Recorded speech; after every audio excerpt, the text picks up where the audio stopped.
Assalamualaikum warahmatullahi wabarakatuh.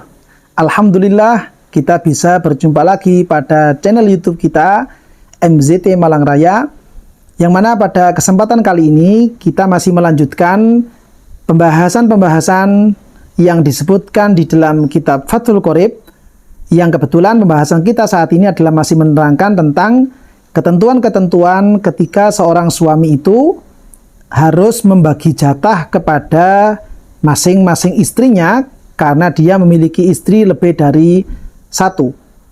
Yang mana pada pembahasan sebelumnya telah kami sampaikan bahwa seorang suami itu ketika memiliki istri lebih dari satu, dia wajib untuk menyamaratakan kepada masing-masing istri dalam hal masalah waktu. Jika seandainya hari ini adalah waktu untuk istri yang pertama, maka dia pada dasarnya tidak diperkenankan untuk masuk ke rumah istri yang lainnya.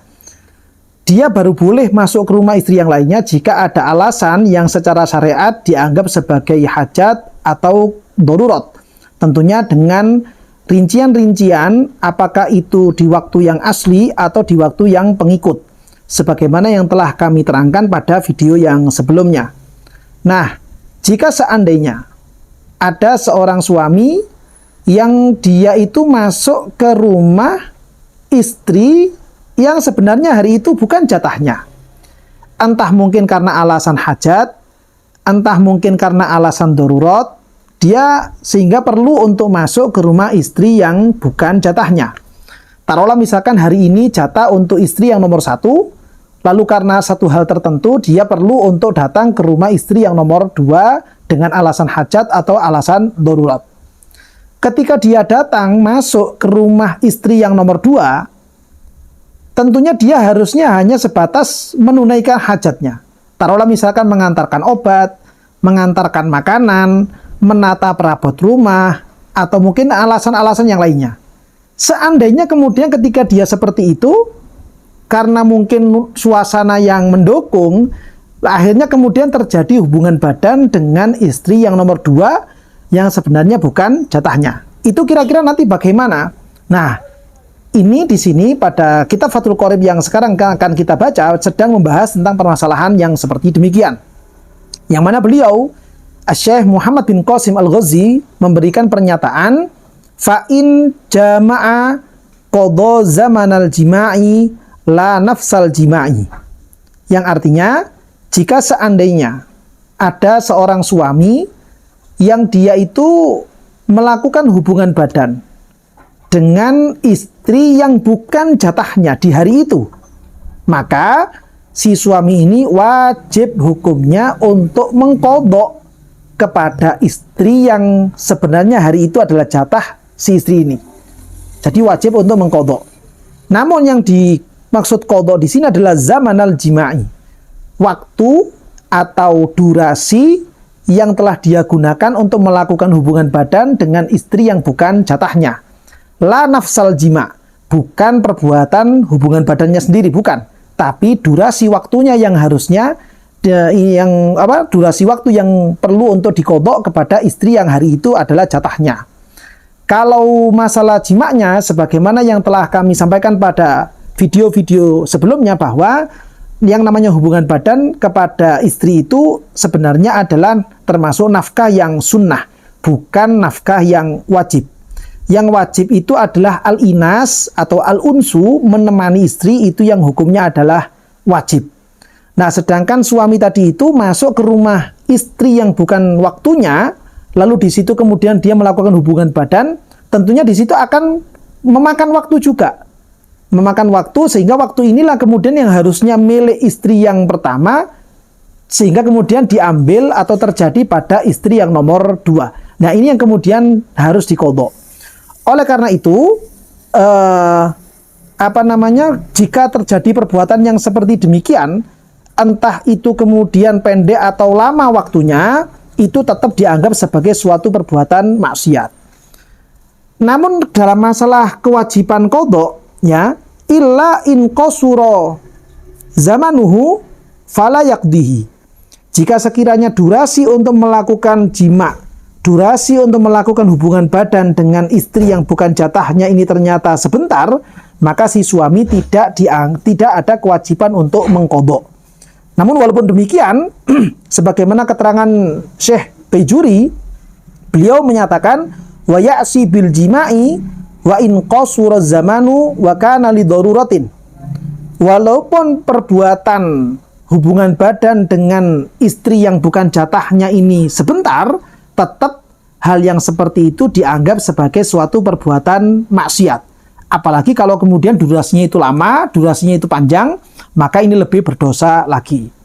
Namun yang perlu dipahami, wa tahrimul wat'i la lidzatihi bal liiqa'il ma'siyati bihi wa huwa sarfuz zamani li ghairi sahibatihi.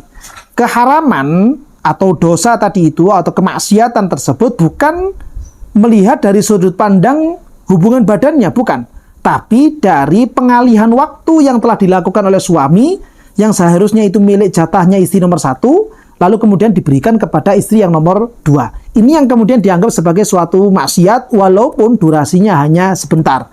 Oleh karena itu, ini merupakan suatu ketentuan yang berat sebenarnya bagi para suami ketika dia itu memiliki istri lebih dari 1, sehingga para suami pun juga perlu betul-betul manage, perlu betul-betul menata waktu, mengatur kesehariannya dia. Jangan sampai kemudian ketika dia itu memiliki istri lebih dari 1, dia kemudian menjadi memiliki peluang untuk melakukan kemaksiatan kepada Allah Subhanahu wa taala. Ini termasuk hal yang perlu untuk diperhatikan. Dan kecuali juga seandainya si suami ini melakukan hubungan badan dengan istri yang nomor 2 yang bukan jatahnya, namun kemudian istri yang nomor 1 yang sebenarnya punya jatah itu ridho, rela jika suaminya berbuat seperti demikian, maka ini juga merupakan satu hal yang menggugurkan dia dari kewajiban qadha.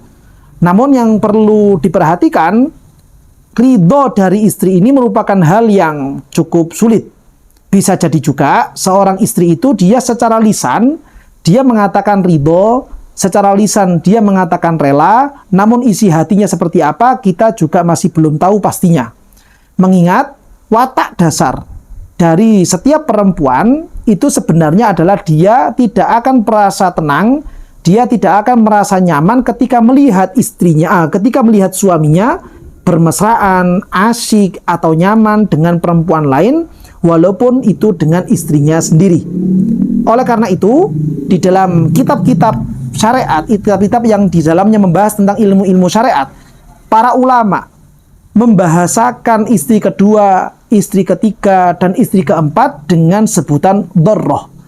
Yang mana dharrah ini merupakan satu kata yang memiliki arti hal yang tidak mengenakkan. Karena memang kebanyakan secara umum, ghalibnya, keberadaan istri kedua, ketiga, dan keempat itu biasanya tidak mengenakkan atau melalui proses yang tidak mengenakkan kepada istri yang nomor 1. Beda dengan istilah yang dipakai oleh para ulama untuk istri yang nomor 1. Para ulama ketika membahas istri yang nomor 1, istri yang pertama, itu biasanya menggunakan istilah zaujah atau menggunakan istilah halilah. Yang mana halilah itu artinya adalah perempuan yang halal bagi dia. Walaupun istri kedua, ketiga, dan keempat itu juga perempuan yang halal bagi si suami, tapi para ulama lebih sering menggunakan istilah dharrah dibandingkan menggunakan istilah halilah. Kenapa demikian? Ya karena pertimbangan-pertimbangan yang sering terjadi di tengah-tengah masyarakat bahwa keberadaan istri kedua, ketiga, dan keempat itu kebanyakan umumnya itu mengganggu kepada istri yang pertama, istri yang nomor 1. Sehingga kalau kita memahami hal yang seperti demikian, perlu menjadi renungan besar bagi setiap laki-laki, bagi setiap suami. Sekiranya dia itu punya angan-angan, punya pikiran untuk melakukan poligami, hal-hal yang seperti demikian ini perlu untuk dipikirkan, perlu direnungkan, perlu dimusyawarahkan dengan istri yang nomor 1, istri yang pertama. Walaupun izin dari istri yang nomor 1, istri yang pertama itu bukan merupakan syarat untuk kebolehan dan sahnya nikah kepada istri nomor 2, 3, dan 4. Walaupun tidak termasuk syarat, tapi kita sebagai suami punya kewajiban. Kita punya tanggung jawab untuk menjaga kerukunan, keharmonisan rumah tangga yang telah kita bangun bersama dengan istri yang pertama. Mulai dari nol kita telah membangunnya, maka keharmonisan ini perlu untuk kita jaga dan perlu untuk kita pertanggungjawabkan. Jika sekiranya memang istri itu sudah legowo, si istri itu sudah betul-betul rela dari dalam lubuk hatinya yang paling dalam, maka tidak ada masalah kalau seandainya si suami itu mampu memiliki istri 2, 3, dan 4. Itu dipersilakan dan hukumnya halal-halal saja. Cuman kebanyakan yang terjadi tidak semudah yang seperti dibicarakan. Ya, ini yang kemudian perlu untuk dipertimbangkan menjadi renungan besar bagi para laki-laki dan para suami. Mudah-mudahan apa yang kami terangkan ini memberikan kegambaran kepada semuanya. Dan sekiranya mungkin ada keterangan-keterangan yang kurang jelas atau mungkin ada pertanyaan-pertanyaan susulan, bisa Anda sampaikan melalui kolom komentar atau melalui nomor admin yang telah tertera pada layar YouTube Anda. Mudah-mudahan ilmu yang kita pelajari bisa betul-betul menjadi ilmu yang manfaat, ilmu yang barokah, dan mudah-mudahan langkah-langkah kita, hati kita, pikiran kita senantiasa diberikan hidayah oleh Allah Subhanahu wa taala sehingga kita bisa bertindak sesuai dengan apa yang diinginkan oleh Allah, sesuai dengan jalur syariatnya Allah Subhanahu wa taala, sehingga kita bisa menjadi orang-orang yang diridhoi oleh Allah dan juga dicintai oleh kekasih kita, junjungan kita, Nabi besar Muhammad sallallahu alaihi wasallam. Amin ya rabbal alamin.